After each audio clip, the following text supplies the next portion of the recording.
청신중학교 1학년부터 이제 고등학교 2학년까지 저희 청신 영어를 맡고 있는 서정은 선생님이고요.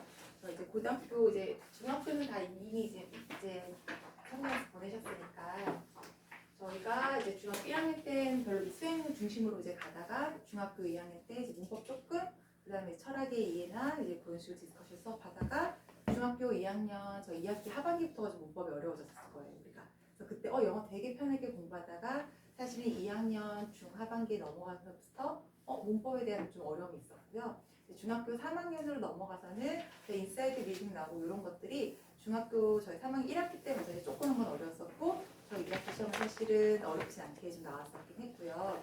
기부서를 꼭 그렇게 흘러갔는데 저희 보니까 중학교 2학년 때 초반에 문법에 대한 이런 것들에 대한 비중이 적었을 때 그렇게 좀 문법을 탄탄하게 6개월 거친 친구들은 하반기나 좀 어렵게 나왔을 때 그래도 굉장히 잘했고요. 영어는 별로 어렵지 않고 문법이 좀 고등학교 넘어가서 좀 하면 되거나 그랬지 않은 친구들은 사실은 좀 문법이 어렵게 나왔을 때 중학교 하반기나 중학교 3학년 때 저희 이걸 조금 더 앞에 1학기 과정에서 나왔을 때 좀 힘들어하는 부분이 있었어요. 근데 이제 중학교 이미 다 지났고 저희가 이제 고등학교로 넘어가는 과정이다 보니까 이제 시험 문제 딱 유형은 저희가 지금 3년, 4년 동안 김유선 선생님으로 바뀌지 않는데 불변으로 정해져 있거든요. 고교 영문법이라는 교재 출제 반수 쓸 거고요. 그 교재가 사실 저희가 아이는 문법 섹션 파트로 10문항이 나올 거고요. 그다음에 지문 같은 경우는 롱맨이라든지 독해 연구과제라는 타이틀로 나서 기출 문제들을 학교 선생님들이 이제 매 시간 주실 거예요. 근데 조금 이 지문 같은 경우는 학교에서 수업을 해주지 않으세요. 그냥 각자 알아서 공부하고 너네가 시험에 나오니까 계속 공부해라는 표현인데 대부분 저희가 이번에 보면 고등학교 1학년 지문 2세트랑 고등학교 2학년 지문이 한 세트가 나와서 중학교 저희가 1학기 과정 속에서는 사실은 25문제씩 3세트가 나왔고요. 2학기에서는 고등학교 2학년 지문, 그 다음에 고등학교 3학년 기출에서 2세트가 시험에 나왔었고요. 마찬가지로 독해나 이런 것들은 아이들이 풀어보면 상관이 없는데 그 안에서 어휘라든지 동의어라든지 문법 같은 경우는 사실은 꼼꼼히 하긴 힘든 부분인데 학교에서 다뤄주지 않기 때문에 그 부분들은 각자 우리가 알아서 처리해야 되는 데인데 거기서도 역시 문법이 4문항에서 8문항 출제된다는 거 그거 봐주시면 될 것 같아요. 어휘 같은 경우는 저희 해커스 교재 들어가는 거고요. 중학교 때 같은 경우는 중학교 1학년을 제외하고 나서 중2, 중3 때는 딱 정해진 문법 어휘책은 없었어요. 학교에서 프린트물이나 이런 식으로 공지가 떠가지고 나온 거였는데 중학교 3학년 저희가 상반기에 들어가는 게 약간 해커스랑 문제집이 좀 겹치거든요. 해커스 어휘에 나왔던 게 좀 겹치긴 하는데 해커스 교재 같은 경우는 저희 1학기 때 보면 4단원씩 시험을 볼 거예요. 1에서 4강, 그다음에 저희가 총 한 40챕터까지 있는데 저희 1년 과정에서는 최대 16챕터까지만 다루신다고 보면 되니까 저희가 준비를 할 때 반드시 해커스 같은 경우는 1강에서 16강까지 받으셔야 되는데 올해 같은 경우는 선생님들이 점수를 더 많이 주시려고요. 앞에 저희가 1학기 때는 중간고사 4챕터가 1에서 4과, 그 다음에 기말고사 5에서 8과 들어갔고요. 2학기 때에서는 그걸 줄여놨어요. 2가씩밖에 안 들어가서 9에서 10과, 그 다음에 지금 다음 주에 줄 15는 11강에서 12강.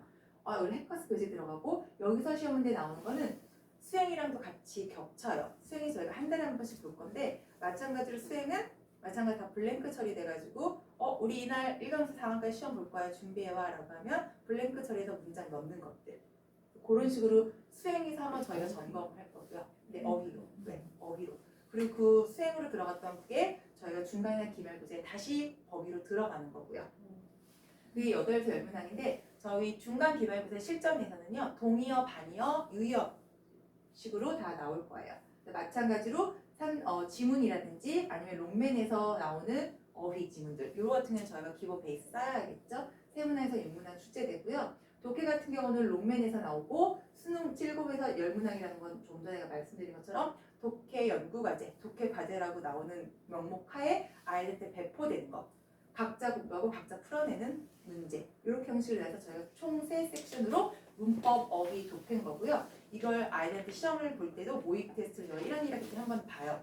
시험지가 익숙해져야 되니까 무조건 1번부터 10번 또는 1번부터 12번까지는 해커스 12번부터 30번, 28번에서 30번까지는 무조건 롱맨 31번부터 40번 3300제 문법 파트입니다 라고 해서 이렇게 나올 거여서 총 이렇게 3섹션을 나눠서 저희가 중간고사, 기말고사 들어갈 거고요. 제일 중요한 건 고등학교 때부터는 진짜 저희가 이제 이 점수를 가지고 대학 진입에 쓰는 거기 때문에 중요한 건 저희가 실수가 없어야 돼요. 작년 같은 경우는 저희가 봤을 때 1등급이 당연히 100점부터 해서 한 98점, 97점 요까지 폭이 있었었는데요. 올해 같은 경우는 무조건 수행, 중간, 기말, 100, 100, 100 다 100으로 돼야지만 1등급이 나왔어요.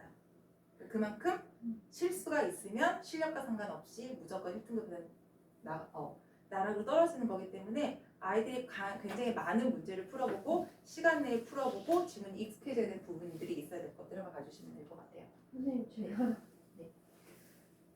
책을 상상하면서 들어서 그런지 이해를 좀 안 되는데 네. 문법의 3,300제 교재 열문항 네. 그 지문은 뭐를 이 지문은 저희 수능에서 영어 그 독해 과제라고 나오는 학교 규칙 문제, 수능 규칙 문제의 지문이에요. 그러니까 따로 주시는 연구과제라고 주시는 네, 거에서 맞아요. 나오지만 문법에 관한 거가 8 네, 정도, 맞아요. 어에 관한 네. 이 정도. 네. 중간 때는 한 4문제 정도가 나올 거예요. 근데 요걸 봐서 아이들이 성적이 좀 잘 받네 라고 문법이 좀 8문제까지 늘리시고요. 이 정도까지 냈는데도 좀 등급이 나올 만한 점수가 확보가 됐네 라고 하면 똑같이 비중들이 낮춰지는 거라서 대부분 다 기말은 대부분 문법, 그다음에 어휘 한 문제 요걸로 다시 한번 난이도 조정이 들어가긴 할 거예요. 네, 그래서 학교에서 다뤄주시는 분들은 3,300제 문법 수업해 주실 거고요. 그다음에 롱맨 수업해 주실 거고요. 나머지는 다 각자 본인들이 소화해야 될 영역들입니다. 학교에서 다뤄주지 않으세요. 그러면 중간고사 3,300제는 시험 교재가 전체 시험 범위가 어떻게 되나요? 시험 범위가요. 저희 중간 기말, 그러니까 1학기에서 봤을 경우에는 4단원씩이었고요. 그다음에 2학기로 넘었을 때는 3단원씩이었어요.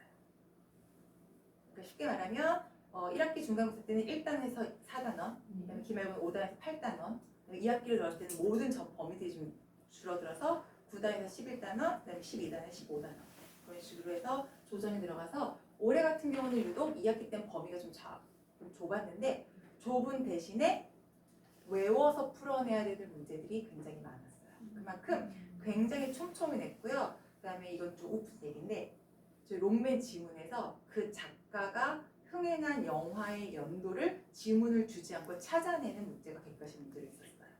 그래서 아이들이 이거는 사실은 사회 문제도 아니고 모든 문제도 아닌데 그 문제로 인해서 100점과 98점이 갈려서 그걸 맞춘 친구들은 다 100이 나왔고요. 그걸 못 맞춘 친구들은 98점인데 그 98점 맞춘 친구가 정결당 친구였거든요. 그래서 너무 억울해서 선생님한테 뭐라고 했어요. 이런 식으로 문제를 내면 변별력이 없지 않느냐. 그래서 조금 자기 실력을 발휘할 수 있는 문제로 나왔으면 좋겠다라고 말씀을 하셨는데 선생님께서 말씀하시기를 노력은 해보겠으나 왜냐면 국외에 진입한 친구들 사실 1등급이 나와야 돼요. 그 친구들 A 만들어줘야 되잖아요. 그러니까 하지만 올해까지는 그 당분간 이 기조가 안 바뀔 것 같으니까 꼼꼼히 읽어, 자세히 읽어, 완벽하게 읽어라고 말씀을 해주셨어요. 그래서 1학기 때까지는 사실 그렇게 나오지 않았는데 2학기 때는 범위가 좁아지면 아이들 범위가 되게 좁아졌다고 선생님 범위가 많이 없어요가 아니라 범위가 없어지면 그만큼 언제 어디서 무엇이 어떻게 나올지 몰라서 저희가 어저께도 기말도 수업할 때 선생님들이 저희 페라프레이즈하면 등등등 연도가 나왔을 때 애들이 선생님 그러니까 아예 외워버려야 되는 거 아닐까요? 그래서 외워버리면 속 편하겠다고 그래서 선생님이 어떻게 이번에 중간 때처럼 나와야 하니까 그건 모르겠는데 꼼꼼히 읽으라고 말씀하셨대요. 그러니까 사실은 저희 청심 같은 경우는 전반적인 영어 실력을 물어보는 건 어휘에서 그 아이들의 실력이 나타나는 거죠. 왜냐하면 동의어 반의어는 사실 테커스 문제에서는 사실 교재에 나왔기 때문에 교재에서 외우면 되는 건데 지문에서 어휘 문제가 나온다는 건 쉬운 문제로 들어가면 블랭크 처리해서 우리가 교재에 나온 거 그대로 갖다 쓰면 되는 거지만 나머지 것들은 그냥 유효는 내가 알고 있는 유효를 찾아 넣는 부분이잖아요. 그러니까 요거는 선생님 재량껏 넣을 수 있는 부분이라서 여기서 사실은 어휘나 이런 것들 많이 쌓인 친구들이 여기서 강한 거고요. 그다음에 문법 같은 경우는 아이들 탄탄, 리턴이 같은 아이들이 사실 중학교 3학년 때 단단히 쌓은 애들 아니면 한국식으로 문법이 중학교 2학년, 3학년 때 완벽하게 된 친구들은 여기서 되게 강한 거고요. 그래서 실질적으로 보면 고1이나 아니면 고2 때 외부생들 있죠. 외부에서 들어온 친구들. 그 친구들 한국식으로 빡세게 굴려 있잖아요. 그리고 정말 문법으로 막 자잘자잘하게 되어 있잖아요. 그래서 사실 올해 이번에도 1등한 친구들 보면 외부 학생들이 좀 있었어요. 청심리에 있는 친구들은 디스커션하고 에세이 쓰고 그다음에 항상 저 원서 읽고 이러면서 영어 어느 정도 하고 영어 어렵지 않고 지금 해야 될 다른 것들을 막 하다 보니까 이런 부분들을 놓치니까 아이들이 이제 와서 이제 좀 중국어도 뭐 굵고 하려 보니까 조금 힘들어하는 친구들이 있어서 조금 발 빠른 친구들은 이제 중3 하반기에 좀 쉬웠으니까 좀 널널했으니까 이렇게 들어가는 친구들이 있어서 사실은 롱맨이나 이런 독해 같은 경우는 실력을 다진다기보다는 수능 같은 경우 제가 말씀드린 것처럼 학교에서 다뤄주지 않으니까 니네가 읽고는 시험 보는 거지. 그래서 어느 정도 좀 읽고 숙지만 되면 풀어낼 수 있는 문제들이 있어요. 딱 한 문제 어휘에서 만약에 여기서 추론이 나온 것들만 저희가 계속 이런 식으로 실력을 쌓는 거고요. 나머지 같은 요 문법이나 어휘를 많이 채워서 어쩔 수 없이 저희 등급삼은 요 두 섹션에서 갈라진다라고 보시면 될 것 같아요. 선생님 저희 3선 3육제 교재 매년 같나요? 네, 매장 같아요. 고교 영문법이라고 하는 교재는 지금 저희가 온도 불변을 계속 쓰고 있고요. 어휘 같은 경우는 지금 3년 전에 선생님께서는 복화 바이블이라는 걸 쓰셨고 3년 전부 이후부터는 저희는 해커스 교재를 동일하게 쓰고 있어요. 네. 그래서 이제 보면 이제 시험 문제 같은 경우는 저희 2003년과 2004년도 보면 똑같은 유형이 있거든요. 문법 같은 경우는 대부분 다 그냥 10문제가 이런 식으로 보신다고 보시면 돼요. 어법에 맞는 문장을 모두 고르세요 해서 우리 저희가 중2, 중3 때까지는 다 답이 2개인지 3개인지 뭐든지 다 주어졌어요. 근데 고등학교 1학년 때는 그냥 어법에 맞는 것들이 2개, 3개일지 4개일 수 있고 이렇게 답을 주는 경우가 있는데 2앤서는 별로 없어요. 3앤서가 많이 가요. 그런 식으로 이제 틀린 것, 맞는 것, 골라대는 문제들 이렇게 되는데 이 친구가 지금 한 것처럼 저랑 작업할 때는요. 그냥 틀린 거 맞는 거 그냥 표시하고 끝나는 게 아니라 이렇게 고쳐놓는 연습들을 사실은 저랑 학습하면서 해야지 실질적으로 아이들이 시험장에 갔을 때 아 이게 이래서 이렇게 틀리구나 라는 것들을 할 수 있는 이 작업에서 이 친구가 제가 이렇게 발췌를 한 게 특히나 저랑 했었을 때 고치면서 풀라고 했던 제일 꼼꼼하게 푼 친구가 이 친구가 다 맞기도 했을 뿐만 아니라 시험 볼 때도 마찬가지로 이렇게 하나하나씩 꼼꼼하다 보니까 실수가 적었는데 다 시험 문제가 돌아서면 실수로 인해서 등급싸움에 갈릴 수가 있다는 거. 그리고 저희는 이제 5등급제로 바뀌었잖아요. 그렇게 되면 1등급 부분도 넓어질 수밖에 없어요. 근데 거기서 오다? 그럼 우리는 절대 1등급이 안 나오면 안 된다. 라는 부분들이 있어서 실수 한두 개로 막 1등급, 2등급이 막 이렇게 안 될 수는 있지만 결국 우리는 1등급에서 벗어나면 안 되기 때문에 이 앞에 산정에 진입하고 있어야 되긴 하거든요. 그래서 기본적인 이런 것들이 꼼꼼하게 작업되어야 되는 부분들 그 다음에 이런 것도 마찬가지로 지문 발치에서 나온 것들이죠. 이런 것들은 지문 롱맨이나 아니면 저희가 독해과제에서 나왔던 지문들을 만들어서 이렇게 어법상 틀린 건데 여기서 부분들은 뭐냐면 밑줄 쳐서 이 문법 맞아 틀려라고 문법을 물어볼 수도 있지만 아예 그냥 통 센텐스를 줘서 여기서 문법 맞는지 틀린지 바꿔내는 지문들. 아마도 아이들이 이렇게 들어갔을 때는 좀 찾는 게 편할 거예요. 아무래도 포인트가 되는 부분들이 있으니까. 하지만 이때 경우 같은 경우는 언제 어디에 뭐가 틀렸는지 볼 수가 있는데 요것도 마찬가지로 아이들 대부분 감으로 한번 대충 입으로 음독해보고 좀 하다 보니까 대충 이런 거 같아 라고 하면 꼭 미스가 답 2개 중에 하나를 들고 오른다든지 뭘 더 고른다든지 이런 작업들이 있어서 물론 감도 우리가 영어에서 있어서 언어 과목이기 때문에 중요는 하지만 문법에서는 거기 플러스 정확한 규칙과 정확한 식으로 들어가야 되는 부분들 그분들이 계속 이제 방학 때 저희가 작업해야 될 과정들이 있고요. 네, 이제 마찬가지로 문맥의 씬 아까 말씀드린 것처럼 어휘 같은 부분들은 요 같은 경우는 저 영어 과제에서 나온 발췌된 지문들이거든요. 그래서 밑줄 쳐놓고 이 문맥상 낱말의 쓰임이 적절한지 아닌지 요 같은 경우는 그대로 안 나오고요. 요 나머지 거 다 바뀌어서 나왔어요. 근데 요거는 쉽게 사실은 어휘가 많이 어렵게 나오지는 않았었는데 대부분 유형들이 똑같은 지문에서 요것들이 다 유효로 바뀌었다는 거 그거 알고 있으시면 될 것 같아요. 아닌데. 그리고 저희 나온 거 해커스 지문입니다. 해커스 단어 교재에서는 무조건 1번부터 6번 이런 등등 지문이라서 이렇게 한번 언급이 되고요. 여기에 들어갈 것들을 고르시오. 근데 여기서 조금 편한 건 이런 유의어야 이거와 같은 뜻을 골라내라고 부분들이 나오는 거 있어서 사실 여기서는 틀리면 안 되죠. 왜? 유의어도 저랑 같이 공부했고요. 그 다음에 수행을 한번 외웠고요. 그래서 당시 시험 전에 외웠겠죠. 이거는 반드시 그냥 이거는 모든 교재의 100% 출제예요. 여기서 벗어날 수 없고 변형 없습니다. 그리고 밑에 있는 문장 있는데 제가 좀 전에 말씀드렸죠. 어휘는 수행평가로 시험 본다고요. 근데 수행평가는 어떻게 되냐면 대부분 이렇게 빈칸표도 보지만 문장 시험이에요. 다시 말하면 예를 들어서 쉽게 그리고 애플이니까 사과해라고 보는 게 아니고요. 이 문장에 애플이 들어가는 거. 그래서 해커스 교재 밑에 다 예문들이 나와 있잖아요.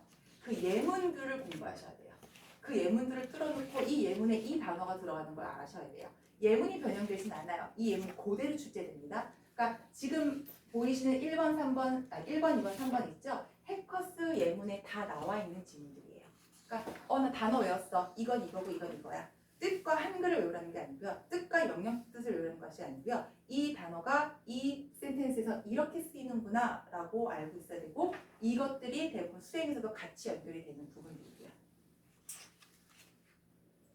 네, 그래서 기본적으로 저희가 이제 고등학교 1학년 때는 이제 그러한 유형들로 간다는 것. 그래서 어머님들이 이렇기 때문에 어떤 교재로 어떻게 준비를 해야 된다는 것.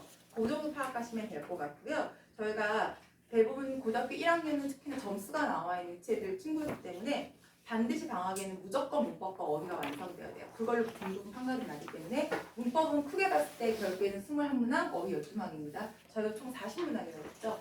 대부분 그 독해는 5문항에서 8문항밖에 늘어나지 않아요. 근데 그 독해에서도 뭐라고 했지? 제가 좀 전에 말씀드린 것처럼 독해 가지나 롱면에서 독해를 따왔지만 거기 안에서 문법을 먹고 거기 안에서 어휘를 먹기 때문에 큰 맥락으로 봤을 때는 이러한 형식으로 들어가고요. 이걸 봤을 때 난이도를 조정해서 등급이 이번에 1등급이 예를 들어서 90 몇 점이네, 80 몇 점이네. 그 난이도에 따라서 기말고사는 무조건 문법, 어휘학 문제 대부분 문법으로 난이도를 조정하게 됩니다. 독해는 지문이 많지 않아요. 그리고 저희가 중학교 과정을 거치신 어린이들이니까 범위가 많지 않아요. 지문이라고 해봤자 중학교 때 많지 않은 것처럼 고등학교 때도 저희 원서 롱맨 꼭 롱맨 4 시리즈를 쓰고 있는데요. 그 롱맨도 지문이 많아봤자 4지문 텍스트가 그 다음에 짧으면 2지문 밖에 들어가지가 않아요. 그러니까 그 안에선 독해를 물어볼 때 아무리 좀 어렵게 나와도 알고 있는 지문을 가지고 아이들한테 물어보는 거기 때문에 그 안에서 난이도 조정이 쉽지 않아서 아이들한테 가장 난이도 조정을 할 수 있는 것들은 사실은 아이들이 공통적으로 어려워하는 문법 그 다음에 어휘 같은 경우는 선생님의 재량껏 난이도 조정하기 굉장히 쉽죠. 아이들이 모르는 아이들 수 있고 그 다음에 또 재작년 같은 경우는 시험이 100점이 13명이 나왔어요. 등급이 나오지 않았어요. 그러다 보니까 선생님들이 어휘로 아이들 변별력에 출연하셨고 문법 같은 건 다 모두 고르시고 했는데 문법을 완벽하게 된 친구도 어휘에서 헷갈렸던 건 정말 고급 어휘의 유의어를 하나를 내셔서 그것 때문에 사실은 미끄러지는 친구들도 간혹 생기더라고요. 그래서 제일 중요한 건 저희가 우리가 좀 넉넉 잡아서 1강부터 16강까지 해커스랑 단어랑 그 다음에 어휘는 완벽하게 외우자. 왜? 시험과 직접적으로 연계되는 것들이니까. 하지만 그 이후의 것들보다 내 실력을 쌓는 개념으로 조금 더 꾸준하게 봐주시고 어차피 다른 교재 쓰느니 해커스 교재를 뒤에 끝까지 한번 완독을 해버리면 나중에 저희가 수능을 준비할 때도 그 다음에 혹시라도 교재 외에서의 질문이 나왔을 때 좀 준비할 수 있는 부분이라서 우리 청신 같은 경우는 사실은 절대적으로 어떻게 보면 국제고지만 영어만큼 사실 되게 한국적으로 해야 되는 되게 좀 역설적인 부분들이 있다는 거. 그거 알고 계시면 될 것 같아요. 그래서 저희 같은 경우는 그래머는 고교 영문법 3,300제랑 자체 교재 쓰고 있는데 자체 교재 쓰는 이유는 시중의 교과서 시중의 교재다 보니 고교 영문법이 설명이 되게 짧아요. 설명이 짧고 들어있는 부분, 들어있지 않은 부분이 굉장히 되게 나눠 있어서 일단은 기본적으로 자체 교재로 수업을 하고요. 그리고 나서 문제, 문법, 심화, 이론 풀이 끝난 다음에 다시 한번 점검 차원에서 3,300점을 풀어보는 거고요. 3,300점 풀어볼 때도 여기에 있는 단어, 문제들이 변형돼서도 출제가 되고 있어서 단지 문제를 읽고 맞았어, 틀렸어, 오답해서 끝나는 게 아니라 그 맞았으면 그 맞지 않은 다른 부분의 보기들을 왜 틀렸는지를 확인하는 작업들이 필요하다는 것. 보고 봐주시면 되고 좀 전에 말씀드린 것처럼 답만 쓰면 안 되고 반드시 이유가 되는 묵주, 그 다음에 수정 그 작업을 거쳐야지만 시험에서 절대로 실수가 없다는 거. 그거 봐주시면 될 것 같아요. 그래서 저희가 계속 연습했던 게 예를 들어서 봤을 때 저희가 보면 어디선가 문법에 대한 거 인강을 듣던 수업을 듣던 어디선가 굉장히 많이 들었을 거예요. 근데 아이들이 항상 그리고 현재료 투부정사, 뭔가 타동사, 자동사 들으면 되게 많이 어려운 부분이 있어요. 그래서 그런 부분들을 관계를 시켜주는 명사의 쓰임이기 때문에 연결시켜주는 연결고리라는 관계대명사라든지 그래서 한글식으로 맞게 그 단어를 풀어주고요. 그리고 나서 저랑 수업하고 나서는 선택형으로 한번 풀어보고요. 이 똑같은 유형을 틀린 부분을 찾아서 한번 고쳐보고요. 그다음에 그리고 나서는 다음번에는 세 번째 작업으로는 똑같은 유형들을 이제는 뭐냐면 틀린 문장을 골라내서 그 안에서 뭐가 틀렸는지는 모르겠지만 틀린 문장을 골라내서 2개일 수도 있고 3개일 수도 있고 그리고 잡아보는 훈련까지 돼서 똑같은 문제를 그냥 객관식 문제로 풀었어 맞았어 끝났어가 아니라 선택형으로 좀 더 그다음에 인텐시브하게 이렇게 들어가서 좀 풀다 보면 아이들이 2번 정도 돌리면 첫 번째 이게 이래서 그런 거구나. 근데 아직까지는 감으로 푸는 게 아이들이 완전히 벗어나지 못해요. 근데 두 번째로 돌아갔을 때는 괜찮을 것 같아요.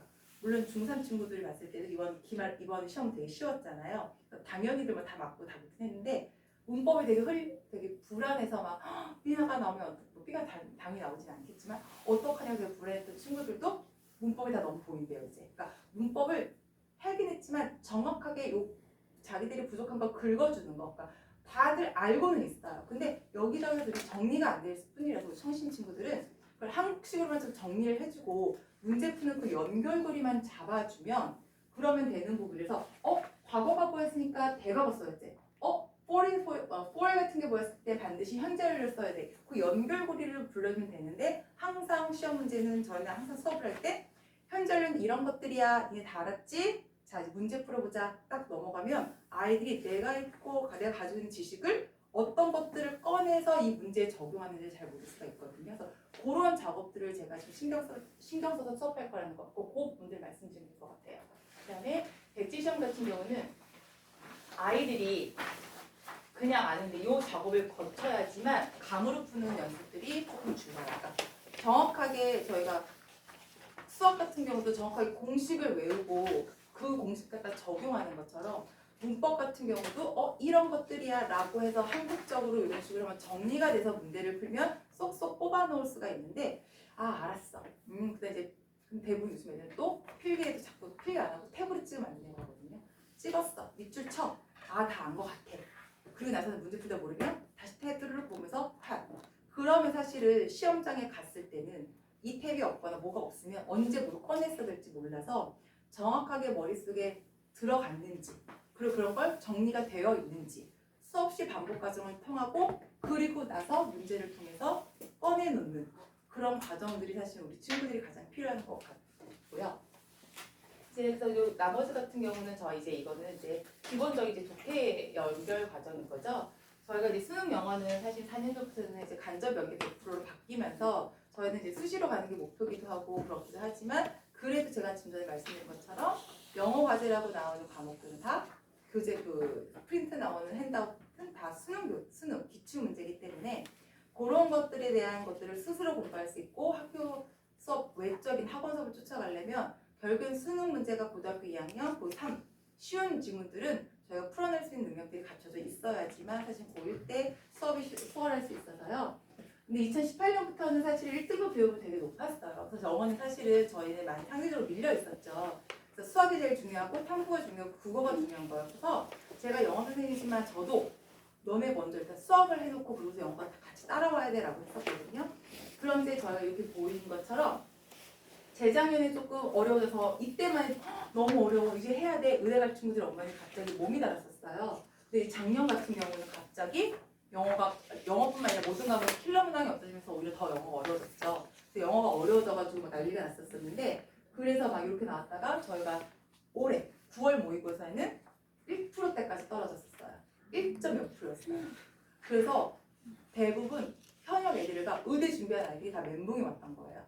이렇게까지 어려워지면 어떡하냐고 난리가 났어서 탄탄하게 막 아이들끼리 부랴부랴 어머니들이 주일에까지 안 되더라도 주일에도 어쨌든 아니면 와서 여기서 영어 2시간을 소화할 수 있게끔 문제 풀이하고 이렇게 과정을 했었어요. 혹시라도 정말 생뚱맞게 영어 때문에 놓칠까봐 그래서 1%대까지만 낮춰서 이런 식으로 기조가 됐다가 근데 정작 까보니 올 수능은 사실은 전반적으로 좀 쉬웠긴 했는데 전체적으로 쉬웠다고 했지만 그 퍼센테이지가 이때도 되게 영어 어렵다고 할 요 기조긴 했어요. 그러니까 참 사람들이 간사한 게 12대다가 6대니까 너무 어려웠는데요.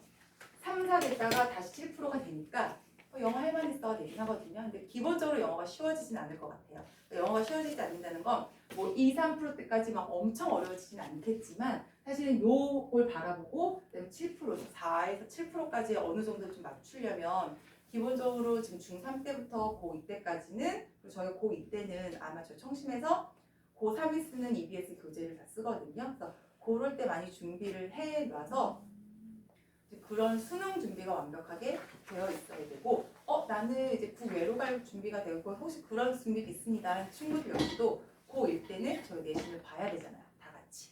근데 고1 때도 그러니까 아이들이 저희 애들 보면 외국에 괜찮은 데 갈 것 같고 준비할 것 같고 토플 점수가 굉장히 잘 나오는 친구가 있어요. 근데 그 친구가 독해 과제를 풀거나 저희가 항상 매시 수업하기 한 40분, 50분 동안 모의고사 매번 풀거든요. 근데 그 친구는 90점 이상은 안 나와요.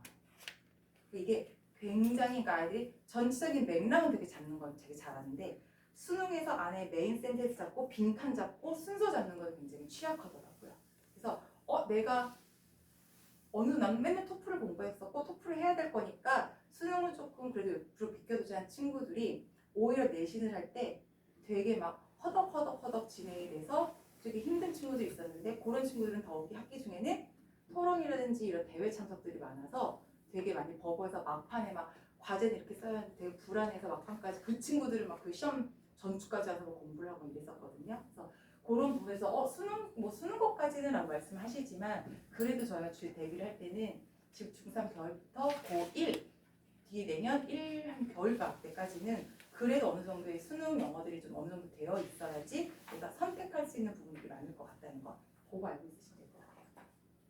그리고 이제 이런 거 같은 경우는 저희 어머님들이 이제 어차피 고등부 입시를 다 보고 계시니까 24년도에부터는 저희가 6월, 9월이 재수생과 N생들이 겹쳐지는 부분에서 저희 실질적인 이제 등급이 나오는 부분들이라서 이렇게 저희 유형들이 바뀌었구나 그리고 이런 식으로 나오기 때문에 어떻게 해야 되겠구나라고 있으시면 될 거고요. 사실은 아이들이 절대평가를 내서 학습량이 감소가 됐기 때문에 영어에 대한 어려움을 느끼는 경우가 사실 되게 많거든요. 그리고 대부분 간접 연계에서 다독의 중요성과 되게 주제 연관이 많이 나요. 근데 작년부터 다독이랑 연관 주제가 나오면서 사실 청심한테 되게 유리하게 됐어요. 청심 같은 경우는 철학 지문이라든지 아니면 여러 가지 지문이나 테드 지문이나 인사이드나 롱맨 지문을 통해서 그 현 시대의 시사적인 부분들을 많이 읽으니까 정확하게 해석은 안 해도 나 이런 지문 이런 배경 지식을 가지고 있어라 하는 친구들은 사실은 추론 문제에서는 오히려 더 강해지더라고요. 그래서 오히려 쉬웠을 때는 우리 청심 애들이 한두 개 실수로 등급이 막 갈리긴 했는데 오히려 어려워지고 나서부터는 배경 지식이 쌓이고 그 안에서 조금 아이들이 토론을 많이 거친 친구들은 이런 것들이 돼서 오히려 일반고 아이들이 어려워하던 추론 문제들이 좀 강할 수 있었다. 대신에 문제 푸는 양의 절대적인 감소와 오히려 저희 국제 아이들 같은 경우는 영어적인 이런 토플을 제외하고 나서부터는 독해 수능을 푼다든지 이런 것들에 대한 감소가 있어서 시간이 좀 더 걸린다거나 아니면 그런 것에 대한 문제 스킬이 좀 부족한 거지 그러한 기본적인 백그라운드 같은 경우는 학교 안에서 저희가 롱맨 교재나 이런 것들을 통해서 사실 많이 쌓아져서 학교 도움을 받는 경우도 조금 많았었습니다. 나머지 같은 경우는 이제 제가 이제 기본적으로 어머님들이 이제 수능이나 아니면 저 입시 준비할 때 한번 참고하시라고 보여준 거고요. 다른 거와 상관없이 관계없이 영어 같은 경우는 똑같은 지문이 반복되는 경우는 없죠. 토플이든 텍스든 아니면 수능이든요. 물론 내신은 장이 제외겠죠. 그렇기 때문에 사실은 전체적으로 봤을 때 아이들한테 문해력이라는 것이 사실 영어에도 중요해요. 아이들이 대부분 저희 할 때 해석은 다 되겠대요. 무슨 말인지 알아야 돼요. 어저께 저희 수업할 빈칸 수업할 때도 무슨 말인지 알아서 여기 뭐가 들어가야 되는 거 알 것 같아요. 근데 답이 없대요. 답이 오류 같대요. 답은 분명히 있거든요. 그러니까 문해력 싸움인 거예요. 그리고 이 단어가 이 문장에서 어떻게 해석되는지 제2의 뜻을 쓰이는지 제3의 뜻을 쓰이는지 그런 부분인 거고 좀 되게 쉽지만 되게 어려웠던 문제가 우리의 목표를 향해서 가야 된다고 할 때 이 목적을 찾는 거예요. 그 당연히 목적 우리가 알고 있는 골이잖아요. 근데 골이 없는 거예요. 지문상. 답은 end였어요. 이 end 끝, 우리 end는 끝이잖아요. 근데 끝의 뜻에 목적의 뜻이 있거든요. 그러니까 아이들이 단어는 아는데 뜻 없대는 거예요. 근데 결국에 그런 것처럼 아주 쉬운 어휘도 어려운 어휘도 제2의 제3의 뜻으로 쓰이는 일이 수능에서 종종 있기 때문에 사실은 어휘적인 것들은 계속 채워나가야 될 부분이고요. 독해는 평이해졌다가 다시 올라가는 추세긴 하지만 명확한 해결 방법이 있어서 저희 1타 강사님들 보면 자 이거 있으면 however 뒤에 보시고 그다음에 순서 같은 경우는 이 부분을 끌어가지고 이 명사가 있으니까 이것 때문에 they로 연결해 주시고 이런 식으로 보면 저도 듣고 저도 이제 그렇게 수업하는 부분도 되게 많긴 하지만 그것만 들으면 다 왠지 될 것 같아요. 근데 이제 그런 부분들이 배제돼서 이제는 흐름을 명확하게 찾아서 들어가야 되는 부분들이 이제 많이 독해에서 나아가기 때문에 이제 단순히 그 키워드로 그걸로 자 흐름을 찾아가지고 독해를 하는 것보다는 이제 정확하게 사실은 그 문맥상 어휘력을 쌓아서 그 문맥상 어떻게 흘러 들어가야 되는지 그 흐름 파악하는 게 되게 중요할 거예요. 근데 우리 청심 아이들은 일반고 친구들한테 제가 이걸 되게 중시하고요. 청심 친구들 같은 경우는 이 부분들은 많이 되어 있어요. 왜 여러 가지 긴 텍스트를 많이 봐오기 때문에. 근데 우리의 친구들이 부족한 것들은 이거를 문제로 들어가서 문제를 푸는 능력, 학습적인 부분들은 많이 결여되어 있어요. 그래서 알고 있는 자신들의 역량보다 실질적으로 점수화되는 결과에 있어서 조금 아쉬운 부분들이 있어서 이 친구들 같은 경우는 모든 부분에 있어서 사실은 한국식으로 다시 한번 실수 안 하고 문제화시켜서 그게 정말 점수로 내 실력이 드러나게끔 그러한 작업들이 필요할 것 같고요. 그다음에 나머지 것들은 이제 다 이제 어머님들이서 저희 예비고 1 같은 경우는 사실은 고3을 생각하셔야 돼요. 영어를 고2 고3 때까지 끌고 가기에는 못해요. 왜냐면 아무리 그래도 어쨌든 결국은 수학해야 되는 부분이고요. 사실 이과나 의대나 등등등 생각하시는 어머님도 많고 네, 문과 하더라도 사실 문과도 수학이 제일 중요하기 때문에 사실은 영어 같은 경우는 고1 예비 고1부터 고1 요 과정까지는 사실 영어를 많이 해놓고 그리고 고2 넘어갔을 경우에는 그때 내신 또 문법보다는 이제 수능 특강이라든지 이런 식으로 조금 독해 비중이 넓어지기 때문에 계속 하루에 10분씩, 그러니까 10분씩이라고 말씀드린 거는 저희가 이제 숙제로 10분씩 과제를 풀어가야 되는 문제고 되도록이면 주 1회 왔을 때 3시간은 수업하고 앞에 있는 40분에서 50분 같은 경우는 모의고사 계속 한 세트씩 풀면서 시간 되고 풀면 그래도 저희가 못했던 부분들 수능 기출을 계속 챙겨갈 수 있는 부분들이니까 그래서 그러한 형식으로 해서 결국엔 이제 낯설고 어려운 지문 해석하는 게 관건인데 이제 그런 것들을 계속 그 추론 문제를 연결해서 계속 볼 거고요. 결국에 영어 같은 경우는 꾸준히 하지 않으면 사실 등급은 계속 왔다 갔다 할 수밖에 없어요. 근데 영어는 기본적으로 저희 그래서 자존심이 있고요. 기본적으로 해온 게 있고 투자한 게 있으니 영어는 깔고 가야 되긴 해야 되잖아요. 그러니까 그때 아이들이 지금 여기 시기부터 해서 고1 때까지만 방향성만 잘 잡아놓고 몸에 체득화가 되어 있으면 사실은 이제 고2 넘어갔을 때부터는 내가 어떻게 공부해야 되는 부분들을 이제 아이들이 좀 어느 정도 이제 체감되어 있을 테니까 그 교재 하나 선택해 놓고 그걸로 이제 아이들 일주일에 한 번씩으로 이런 식으로 아니면 저희 기숙사 있을 때 10분씩, 20분씩 모의고사 볼 수 있게 그 세트별로 나누는 것도 교재들 제가 선정해줘서 그렇게 갈 수 있는 방향으로 사실은 되도록이면 물론 고2 때까지 고3 때까지는 좋겠지만 사실 그때까지 시간적인 확보가 나오기 힘들 것 같고요. 제일 중요한 건 지금 이제 예비 고1 어머님이지만 중1 때부터 고1 때까지는 어느 정도 영어에 투자할 수 있을 확보해서 해놓고 그 이후에 같은 경우는 더 중요한 것 좀 세워놓자 그렇게 알고 있으시면 될 것 같습니다. 혹시 질문 있으실까요? 네.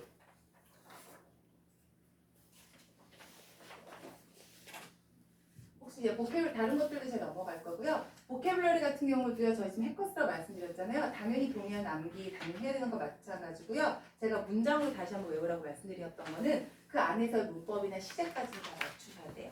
물론 객관식 유형이겠죠. 근무가 있어. 네. 객관식 유형이긴 하지만 어쨌든 그 안에서 현재 시제인지 과거 시제인지 아니면 그 안에서 ing 뭐 분사 형태인지 아니면 과거 수동태 패턴인 건지 그거까지 맞춰야 해서 1학기 때는 요걸로 변별력이 나오긴 했었어요. 그래서 단어를 그냥 한번 단순하게 너무 다르게 해야 될 게 많으시다면 일단 단순하게 단어 안 되지만 단어를 안 쓰면 일단은 조심한 거 8강까지만 해도 꼼꼼하게 이해하는 시제점 확인해서 한번 외워주시면 그다음 1학기 때가 조금 더는 편하시게 갈 수가 있을 것 같아요. 네네네. 감사합니다. 일단 어머님들이 가장 궁금해하실 그 방향성, 그다음에 어떻게 공부를 해야 되고 우리가 어떻게 준비를 해야 되는가 그것만 간략하게 말씀드렸고요. 그러면 크게 봤을 때 독해 같은 경우는 저기 이제 배포된 그 자료화처럼 요즘 추세가 이렇게 흘러 들어가는구나. 그다음에 제가 쓰는 교재와 수업 방향들이 이렇게 가는구나라고 알고 있으시면 될 것 같습니다. 혹시 질문 있으신가요? 선생님 네. 말씀해 주셨을 수도 있는데 제가 놓쳤을 수도 네. 있는데 이 롱맨하고 수능 독해 연구과제에서 네. 지문 변형은 없는 거예요? 지문 변형 일단 기본적으로 나오는 거고 변형은 다 어휘에서 넣는 거예요. 네. 지문 자체는 네, 그대로 지문 자체는 변형은 패러프레이즈 되지도 않고요. 네. 그대로 나오고요. 대신에 빈칸 추론 문제가 나올 때는 그 빈칸에 들어갈 문장을 고르시고 할 때는 그때는 변형이 선생님이 다시 패러프레이즈를 하시겠죠. 똑같은 거를 블랭크 처리 넣으시고 똑같이 나오진 않는 거예요. 네. 하지만 원문 기본적인 봤을 때는 다 똑같고요.